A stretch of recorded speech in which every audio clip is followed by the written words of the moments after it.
Hello my royal lovelies and welcome back to the channel. Today is Remembrance Sunday here in the UK and around the world and of course around the Commonwealth. This is not just the national celebration of the British to remember the war dead in the First and Second World Wars and later conflicts as well. This is a remembrance for literally around the world. So, King Charles has led the royal family, as he has done for the last couple of years, at the poignant Remembrance Sunday service at the Cenotaph.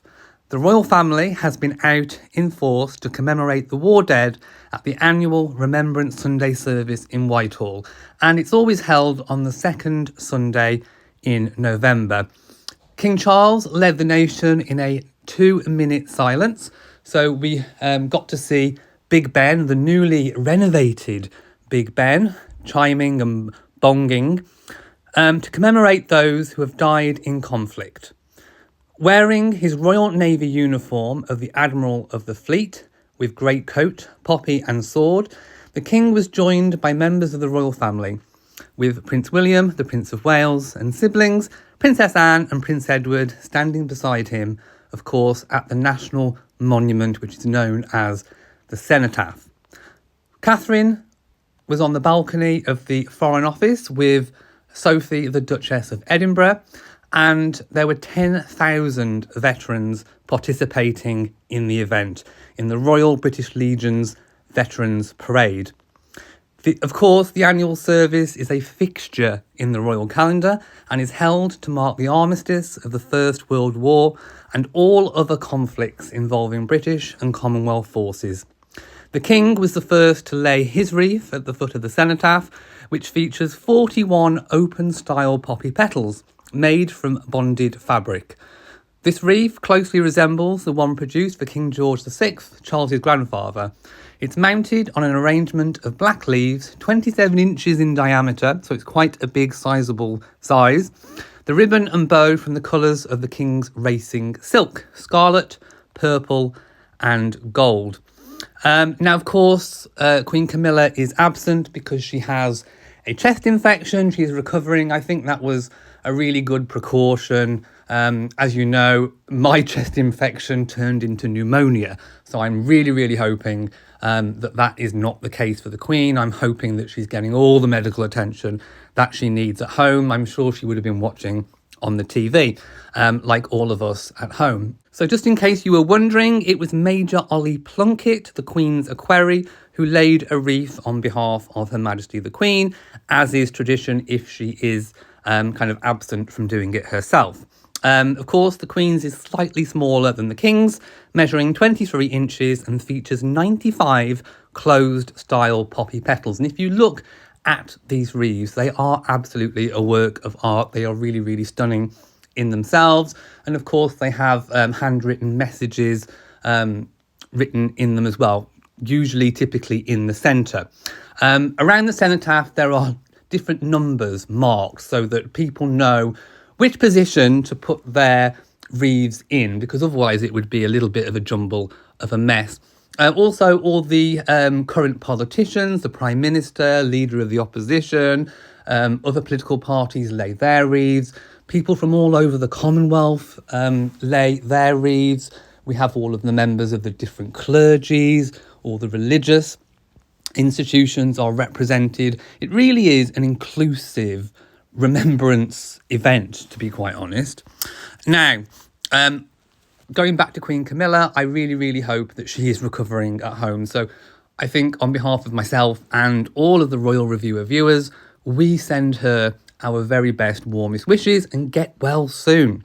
Now, Prince William, the Prince of Wales, was wearing a Royal Air Force uniform in the rank of Wing Commander with a greatcoat, poppy and sword. And he was the next to lay his wreath after the King. He looked gorgeous. I think he trimmed his beard, perhaps from the the Festival of Remembrance yesterday.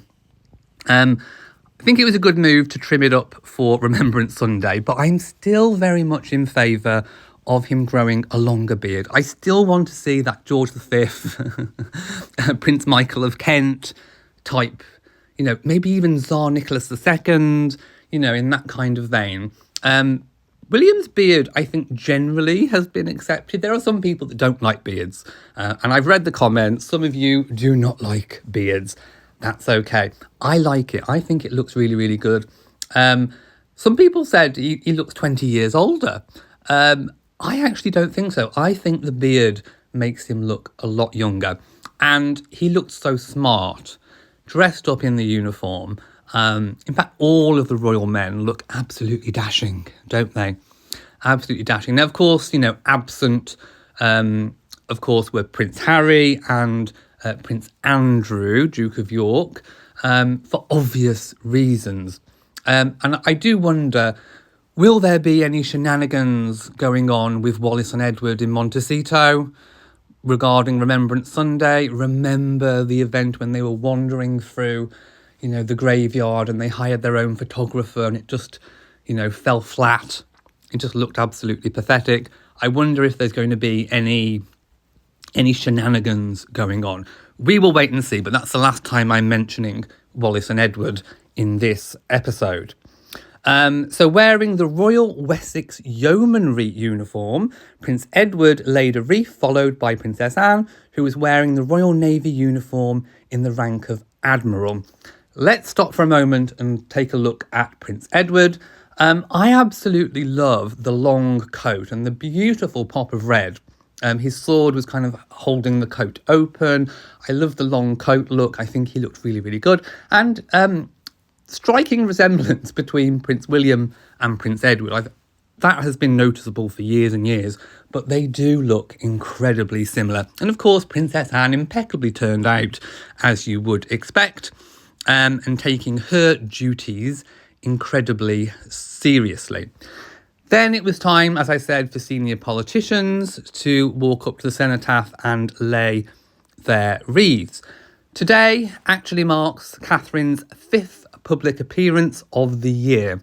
So we haven't seen her much, but when we do see her, she looks absolutely stunning. As she has taken, of course, time off from royal duties to undergo the major abdominal surgery that came in January, and then obviously the preventative cancer treatment.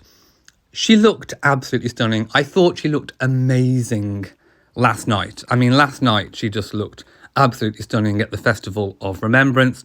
And today she looked gorgeous in her black. Of course, she was wearing the 3 poppies. Each poppy has the 5 petals, which is typical for royals.